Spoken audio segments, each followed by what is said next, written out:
Ryan, how would you sum up today? I mean, obviously, you take one play away from the first half, and it's about as dominant a performance as you could expect. I mean, what's your take? Well, I think it's a great example for everybody that when you turn the ball over, especially down there, you put yourself at risk. I mean, all the work that gets put in, can be all for naught if we don't take care of the football. So it's a lesson learned. We came in at halftime. We were up by 3. You would have thought we were down by 21. But I thought we responded well, and that's the thing is when you come out in the second half, you have to learn from the first half, but you can't dwell on it. And so we knew how important that first drive was. We were aggressive. And I thought some of Julian's deep balls were just excellent in this game, and saw how they were playing us in the first half. Felt like we had a chance to get behind them, and so we called those plays, and Julian and the receivers did a great job. Jeremiah, Carnell, and then it was good to see obviously us finish the game with some runs. Got physical, so that was good as well. But the defense was excellent, really stepped up. I know there was a couple third downs early on that were frustrating, but I thought Matt, changed it up a little bit, and then the guys played, really physical, got to the quarterback, changed up the looks in the back end. So very good team win. Go over here to Steven and then to Austin. Ryan, are you happy with what you got from your interior offensive line, both in the run game and pass protection today? Man, I'll have to watch it all, but, that is the good thing. We get to watch the iPad. I thought there was some plays that, when you're playing against, a team like Penn State who has a lot of talent, you're going to have some plays that aren't perfect. But I thought the strain and protect. when you're pushing the ball down the field like we are, the first big play to Carnell, the one to Jeremiah, the other one to Carnell. I mean, those are probably 3.5 second plus plays. There's a lot of strain on those plays. So I thought that was well done. It was good to see us finish late in the game. I thought we really fit some runs up late and were physical late. That was good. Sometimes the run game takes a little time. So was it perfect? No, but I thought the guys played hard, and there was a lot of good play in there. Go to Austin. Then we're going to come over to the left to Rob Aller. Ryan, I felt like there were a number of maybe some new wrinkles offensively. How much of that is now being 2 months into the season with that body of work, and is any part of it having some familiarity with the other coordinator? Well, we wanted to change up the looks and the personnel groupings, and just try not to be not predictable. I think that's probably something that for us, we try not to be predictable, but that's not really the right word to use. We just wanted to change up the groupings and just make the defense a little bit uncomfortable and not being able to anticipate maybe what they were getting, if that's the best way to put it. But we certainly weren't going to re-engineer our offense based on the team that we were going against. So I felt like we did that. We found ourselves in some different formations, and then we shifted and moved it around so that they couldn't really nail us down. And then we identified what the game plan was, and I thought we really attacked them in the second half. Go over to the left to Rob and then to Pat Forty. Yeah, Ryan, you got Haskins, Stroud, last year with Will, you've got Fields. You're just stacking talent at the quarterback position. How proud are you of the development of what's going on there? This was never QBU until you arrived, really. Well, it comes down to everybody involved. I think, it starts with Hart as the coordinator, then it goes down to Billy as the position coach, and everybody involved with it. And then it goes to Julian and the guys who play the position.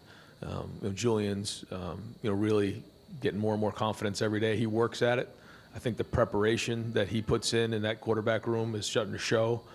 His mind works as quick as the ball comes out. He's obviously accurate. So I think one of the biggest plays of the game was the scramble he had.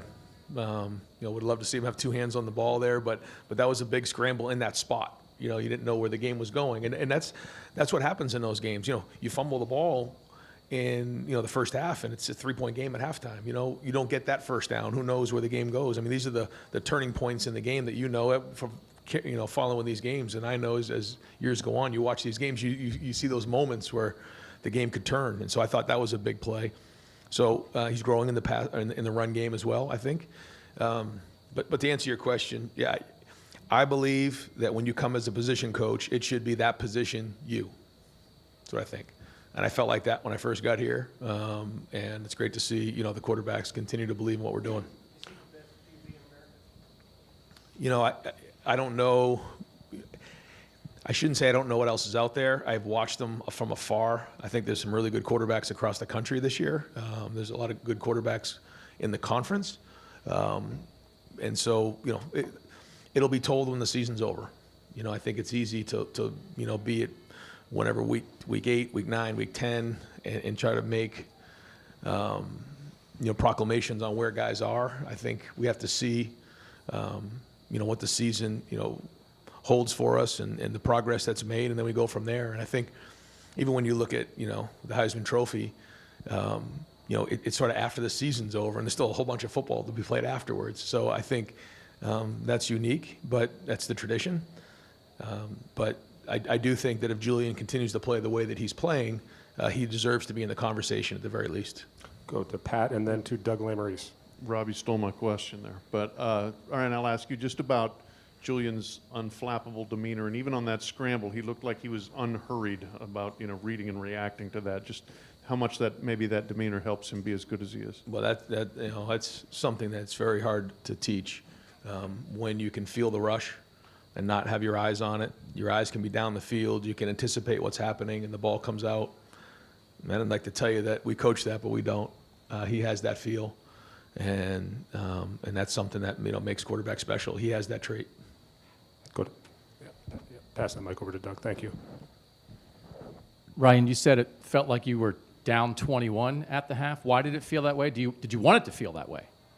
I just think that we felt like, we were playing well in certain areas, but it just, they got a couple first downs on us. We fumbled, they scored, and it was a little frustrating. And I think, we want to be in at halftime. In that moment, we wanted to be at least winning by 10, and then to turn around and only be up 3, it was like, you got to be kidding me. Because at that point, we felt like we were getting the ball to start the second half.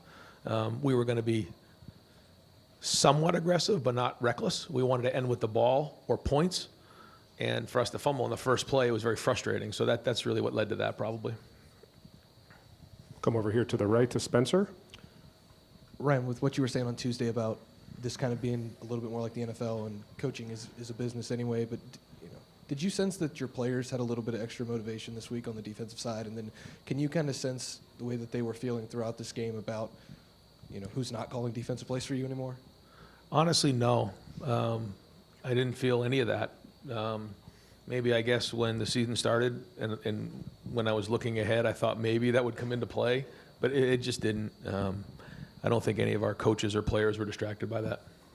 Go over here to Dylan and then over to the right to Bill. Ryan, when you talk about stacking bricks in a season and building that foundation, to come through a bye week like this, have a team that maybe was down record-wise, but you talked about all week, but still plenty talented, for them to take this serious and to perform like this, where does that rank in terms of good signs for a team's culture building? Well, we constantly talk about being consistent week in and week out. It doesn't matter who the opponent is.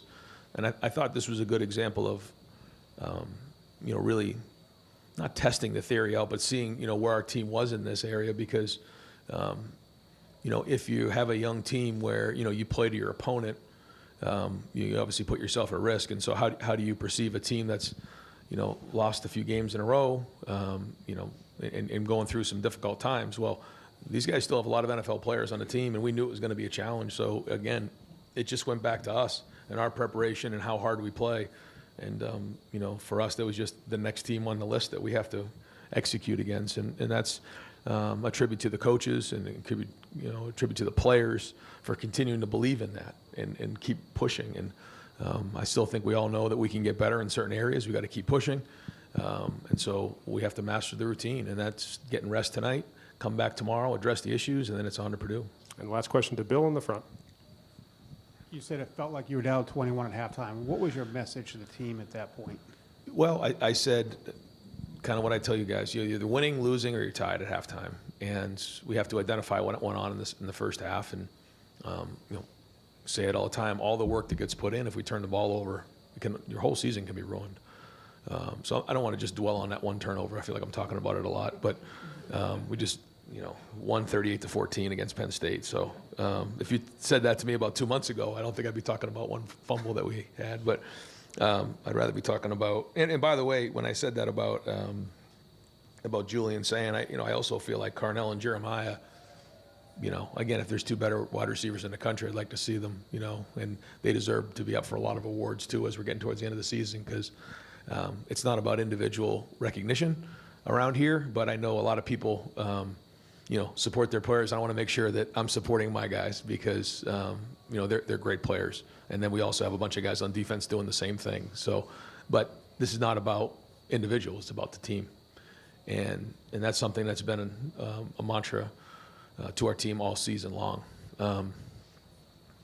And so the message at halftime, was that, if we take care of the football, we're going to win the game. If we turn the ball over some more, we're going to be in this game in the fourth quarter. So that was the first thing. The second thing was that, we needed to have a great drive to come out in the third quarter, and that great teams win in the second half. And that was really it. And I do want to say before we're done, again, how great the crowd was. I thought the crowd was in the stadium early. They were rocking early. They just, this season, I think Ross has done a great job with the game day atmosphere. And I feel like everybody understands when they have the ball how to be loud, and just they're playing off the players. And when the players need the crowd's there. It gives our guys energy. And I could feel it in the second half. And so I just want to thank the crowd, because at the Skull Session, we say, the band's got to do their job, the fans got to do their job, and we got to do our job. And I thought everybody did today for a great win. So thank you. Yep. Coach, thank you very much. We'll bring Julian to the front, and then Caleb.